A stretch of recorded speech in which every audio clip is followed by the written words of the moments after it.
дистальный компонент. And not till the middle, till the end. И при этом важный момент, прямо до конца должно раскрыться запястье. And then I turn. Затем я поворачиваюсь. Proximal component. И подключается проксимальный компонент. Middle component doesn't move, so we don't mention it because there's no movement. Сейчас мы не используем средний компонент, то есть локоть пока у нас не двигается. Flexion, abduction, external rotation. Сгибание, отведение и наружная ротация. And scapula is the part of the proximal component. So it comes together in a 2.5:1 ratio between humerus and scapula. И, соответственно, у нас лопатка относится к проксимальному компоненту и работает вместе с плечом. What movement of the scapula we have? Какое у нас идет движение в лопатке? В лопатке происходит задний подъем. But the question is with which muscles? It's another story. Второй вопрос – это с помощью каких мышц осуществляется движение. И сейчас об этом First тоже to answer поговорим. Natalia your question, what is the time? Ну, то есть во-первых, мы сначала поговорили про тайминг, вопрос был от Натальи, какой правильный тайминг. What movements we have exactly from the distal component? Теперь, какие у нас идут движения, начиная с дистального компонента? So we go from flexion, deviation, ulnar deviation, flexion of fingers, идет сначала сгибание пальцев, отведение в ulnar deviation, локтевое отведение, to extend to dorsiflexion, to fingers, dorsiflexion, дальше and radial deviation in the region, сгибание, и идет extension of the tongue. лучевое разгибание в запястье. And also we have this is considered part of the distal component. You have a rotation in the elbow with supination. И, соответственно, еще небольшое движение в дистальном компоненте совместно, которое происходит с локтем. Получается, что это локтевое отведение. But this rotation in general in the elbow and in the shoulder is done gradually. So we do it here, and then rotation here and there is done gradually from the beginning till the end. That we finish with that amount of rotation, how I put the glasses at the end. Ну, соответственно, ротационный компонент он на протяжении всего движения равномерно наращивается. We don't have a maximal external rotation. Здесь у нас and maximal supination. Нет максимальной супинации и нет максимальной наружной ротации. So, traction. Мы сделали тракцию. Keep the elbow straight. Удерживаем локоть равномерно. And начинаем с противоположного тазобедренного сустава, говорим человеку, разгибаем запястье и через небольшое сопротивление пациент вводит руку до конца, поднимая ее вверх.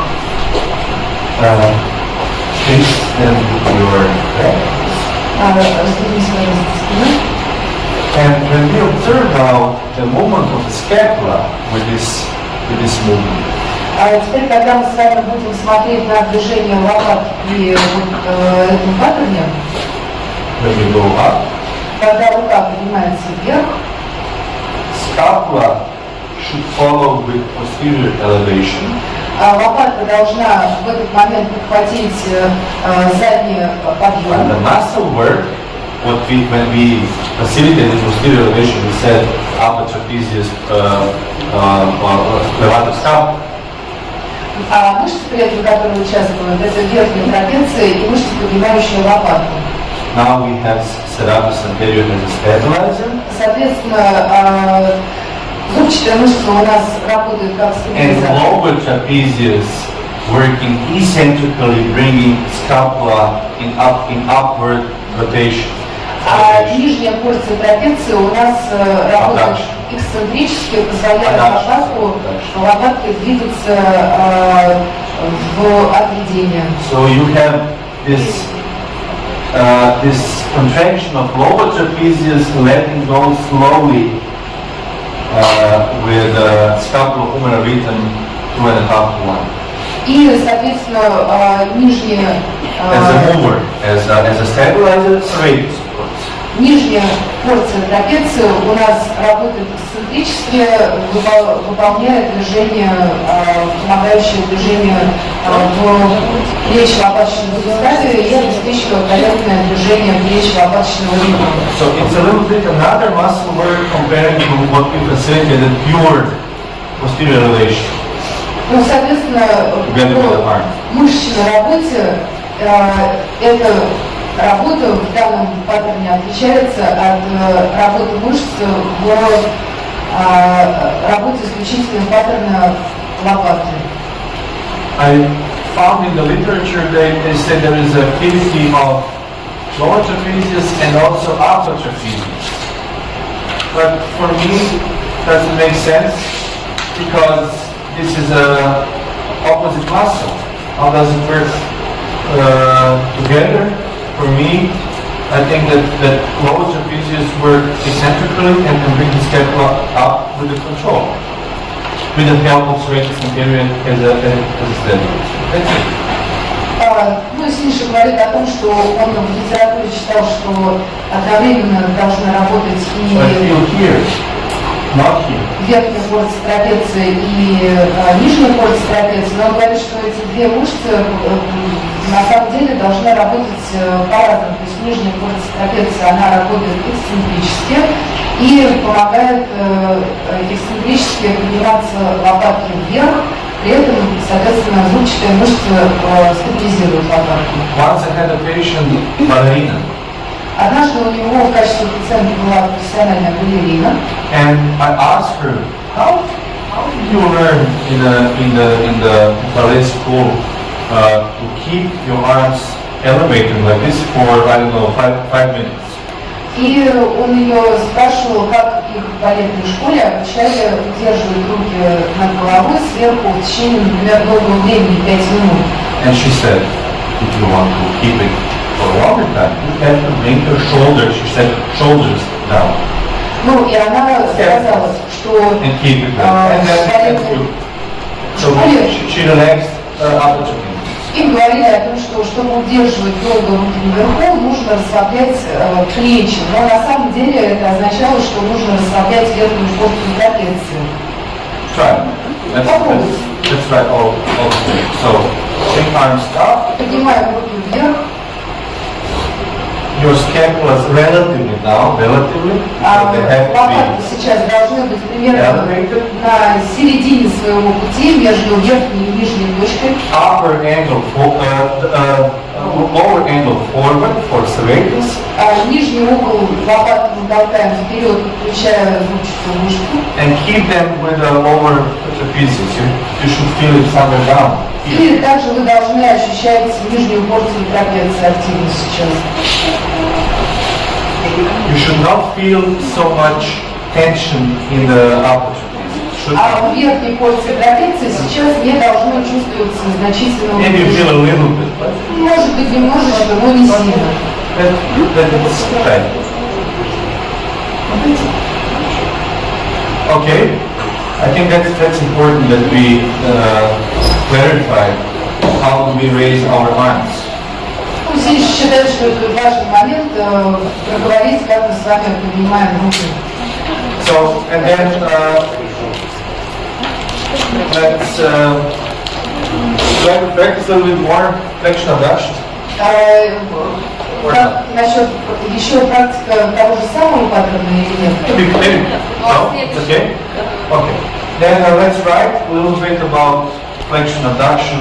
Давайте запишем основные моменты. So, distal grip, wrist, dorsum of the wrist. Дистальный захват за запястье идет. Страница 45. 45. 45. 45.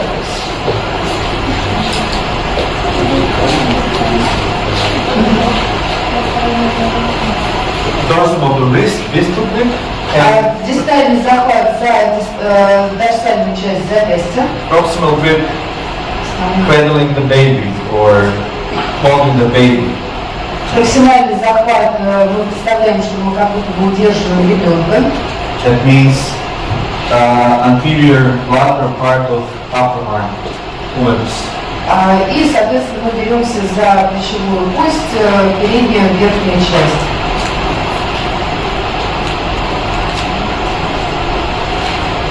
Передняя наружная часть. So timing is from distal to proximal. First distal component, then the proximal component. Движение от дистального к проксимальному компоненту.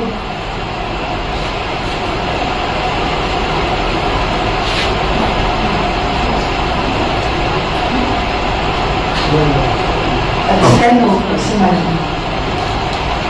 You go with your body mechanics.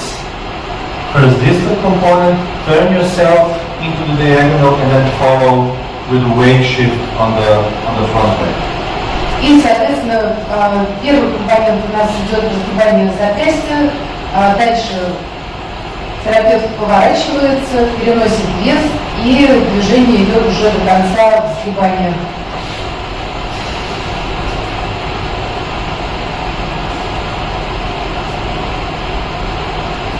Which activities look at the posterior elevation, what we said, that's the same. Irradiation, look at posterior elevation, what we said. Активности, это все то же самое, посмотрите, что мы с вами записывали для заднего подъема лопатки. То же самое Maybe we can talk about muscles, which muscles do we activate? So, wrist extensors. Соответственно, по мышцам мы активируем разгибатели запястья. Extensor radialis. Extensor carpi radialis. Разгибатель карпа радиалис. Yes. Fingers extensors. Разгибатели пальцев. Then we activate triceps to call the extension of the elbow. Мы активируем трицепс, который должен удерживать локоть в прямом положении. Shoulder stabilizers, scapula stabilizers. Мы активируем стабилизаторы плеча, стабилизаторы лопатки. And shoulder mobilizers and scapula lower trapezius. И, соответственно, мышцы, двигающие плечо, а также нижнюю порцию трапеции. А последнее еще раз можно? Нижняя порция трапеции и перед этим... И мышцы, осуществляющие движение в плече. Who is the shoulder mobilizer? Что у нас является... Deltoid muscle. Shoulder mobilizer. Дельтоид. Sure. Where can we use it? Which kind of patients? С какими пациентами мы можем использовать этот фактор? Yesterday. So directly to practice the arm, Соответственно, можно использовать в тех случаях, когда нужно прямо работать в этом движении, когда человеку нужно в этом движении использовать руку, тогда, когда нам нужно подключить разгибатели запястья. but indirect uses is much more of our what is harder to comprehend. Ну и нам еще, конечно, интересно непрямое использование, потому что это сложнее понять. Trunk stability. Соответственно, для стабильности корпуса, туловища, например. Then thoracic spine mobility. Мобильность грудного отдела. Then opposite leg stance. Дальше фаза Opposite leg stance. опоры противоположной ноги.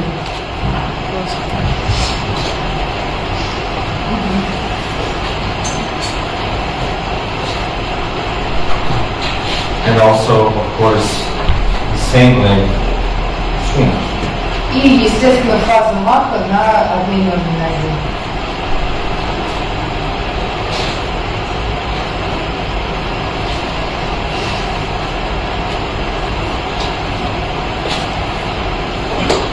Each kind of patience, you just imagine. Представьте, What we said, and just imagine which cases. и подумайте просто о том, с какими вы пациентами могли бы так работать. Синдром карпального канала идеально сочетает в себе и скольжение срединного нерва и активацию разгибателей по всей цепи.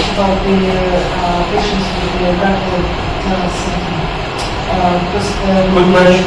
Good question. So if you put the position there, this is the end position where the tunnel is closed. Фактически, когда мы уводим кисть в это положение, это максимальное положение, при котором туннельный канал у нас закрыт. And you compress the nerve even more. И у нас получается еще больше оказывается компрессия на нерв. So I will try to avoid this end position, either this one or this one, and keep it more in the middle. Соответственно, с такими пациентами я бы просто избегал крайних положений и работал бы в относительно нейтральном положении для кисти на запястье. Very often it makes sense with the carpal tunnel to make the canal a little bit more wider by making the more oblique or more concave the structure of the wrist, like this. The wrist. The wrist when you grip it in Yeah. To make a little bit more space in the carpal tunnel. Ну, фактически для того, чтобы немножечко освободить место в канале, вы можете захват делать как бы таким больше изогнутым, больше создавая место просто для скольжения нерва. But to come to the end position would be not logical for carpal tunnel. Нелогично будет, если мы будем до конца уходить в крайнее. Пациенты с переломами, например, на ранних этапах, когда мы можем не включать вот эту часть, но больше включать лопатку, чтобы работать плечом. Перелом плеча и костей предплечья. For example, fractures somewhere here we can work with the scapular without resistance maybe. Можете работать с лопаткой, можете даже пальцами работать без сопротивления. И это тоже показание. But maybe I can show you some possibilities. Ну, тут сейчас я вам покажу некоторые варианты. Would I have done? Кто-нибудь попробуйте, хотите?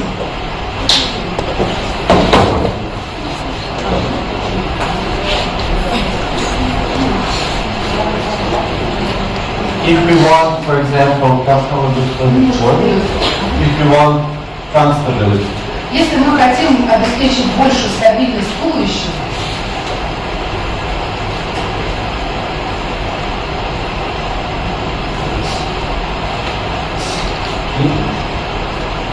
держите здесь.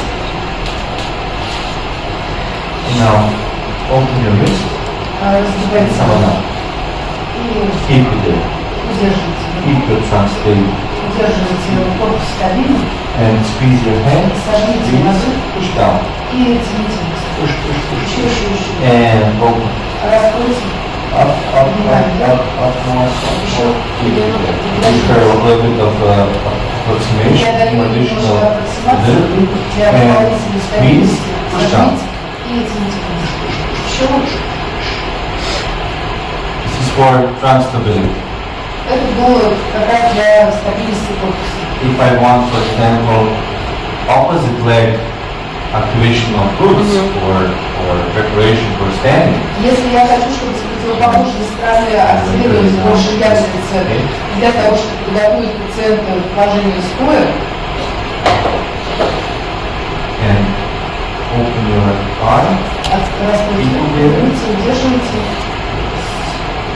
Now try to connect to Старайтесь напрячь там, да, какие-то у нас. feel. Чувствуете? Then even bring your leg up. И поднимите ногу вверх. Keep. Держите. Now you feel even more. И сейчас вы должны еще больше чувствовать, да? Because it's a reinforced. Да, и Здесь, как раз вот надо чувствовать еще больше, потому что это респект. будет усиление двухфазного. These are some examples. How you can use it in other positions. Maybe practically. Ну, сейчас еще посмотрим, как мы можем в других положениях использовать, например, положение на 4. Держим. Now, in your arm. Дайте мне руку. Squeeze. Сожмите. Push down. And open. To give you a little bit of approximation, you can hold it there. If I want a little bit to help me patient.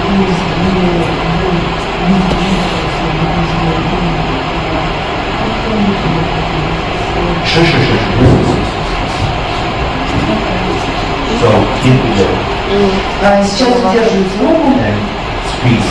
сожмите и опустите вниз.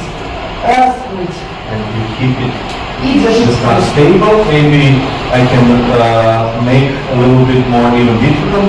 Сейчас еще немножечко To bring this усложните. leg up, Поднимите эту ногу вверх, вытяните ее, bend your knees, согните колено, and now keep. а теперь держите. A little bit posterior glute. Немножко задний наклон добавляем, And now I do my movement. а теперь я делаю движение. And open, И раскройте, and squeeze. и сожмите, And open, раскройте, and squeeze. сжимайте, And open, and squeeze. и сжимайте. To make a bigger demand on the person. So this is the way I can work on the level of the function for different purposes. I can do it also for the shoulder girdle stabilization. Ну, собственно, это можно для разных целей использовать. Можно использовать для стабильности